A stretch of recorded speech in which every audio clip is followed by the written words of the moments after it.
Assalamualaikum warahmatullahi wabarakatuh. Jumpa lagi dengan Bunda Muslimah. Kali ini kita akan sharing tentang bahaya waktu maghrib bagi bunda hamil dan juga menyusui. Dari hadis riwayat Bukhari Muslim, yang artinya, jika masuk awal malam atau beliau mengatakan, jika kalian memasuki waktu sore, maka tahanlah anak-anak kalian karena setan sedang berkeliaran pada saat itu. Jika sudah lewat sesaat dari awal malam, bolehlah kalian lepaskan anak-anak kalian. Tutuplah pintu-pintu dan sebutlah nama Allah, karena setan tidak bisa membuka pintu yang tertutup. Awal malam maksudnya adalah awal malam setelah terbenamnya matahari. Dalam riwayat Muslim terdapat hadis yang artinya, jangan lepaskan hewan-hewan ternak dan anak-anak kalian ketika matahari terbenam sampai berlalunya awal Isya, karena para setan berkeliaran antara waktu terbenamnya matahari sampai berlalunya awal Isya. Hadis riwayat Muslim. Imam Nawawi mengatakan, maksud tahanlah anak-anak kalian adalah larang mereka agar tidak keluar pada waktu itu. Sabda Rasulullah, karena sesungguhnya setan sedang berkeliaran. Maksudnya adalah bangsa setan dan maknanya ditakutkan terjadinya gangguan setan pada anak-anak pada waktu tersebut karena banyaknya mereka pada waktu itu. Wallahu a'lam. Mengenai sabda beliau sallallahu alaihi wasallam yang berbunyi, jangan lepaskan hewan-hewan ternak dan seterusnya tadi, para ahli bahasa mengatakan, al-fawashi, hewan ternak adalah semua bentuk harta yang dapat menyebar seperti onta, kambing, semua hewan ternak dan sebagainya. Setelah berlalu beberapa saat dari waktu masuknya awal malam, tidak mengapa jika melepaskan anak keluar dari rumah karena waktu berkeliaran setan telah lewat. Dapat juga dipahami dari sini, wallahu a'lam,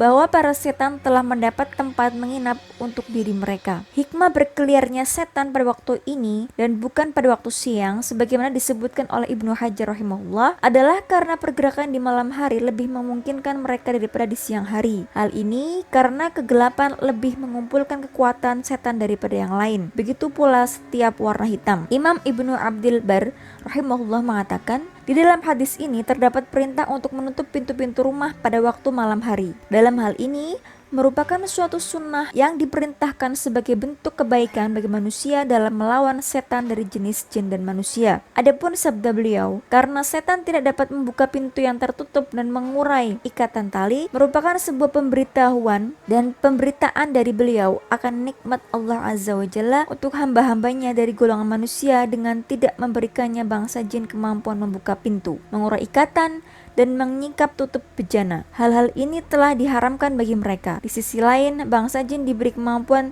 lebih dibandingkan manusia berupa kemampuan tidak terlihat oleh manusia dan kemampuan untuk merasuki manusia, sedangkan manusia tidak dapat merasuki. Al-Khatib Asy-Syarbaini Asy-Syafi'i rahimahullah mengatakan, jika malam telah datang, disunahkan menutup bejana walau dengan meletakkan batang kayu di atasnya, mengikat kantong air, menutup pintu sambil menyebut nama Allah, memasukkan anak-anak dan memasukkan hewan ternak pada awal malam, serta mematikan lampu ketika hendak tidur. Menahan anak-anak supaya tidak keluar rumah dan menutup pintu di awal waktu maghrib merupakan perkara mustahab. Sehingga bagi kita sebagai bunda muslimah, upaya menjaga dan membentengi diri dengan membaca Al-Quran sebagai bentuk permohonan pelindungan diri kepada Allah Subhanahu wa Ta'ala, diantaranya dengan membaca ayat kursi dan muawwidhatain, yaitu surat Al-Falaq dan An-Nas. Wallahu a'lam bishawab. Terima kasih, semoga bermanfaat. Wassalamualaikum warahmatullahi wabarakatuh.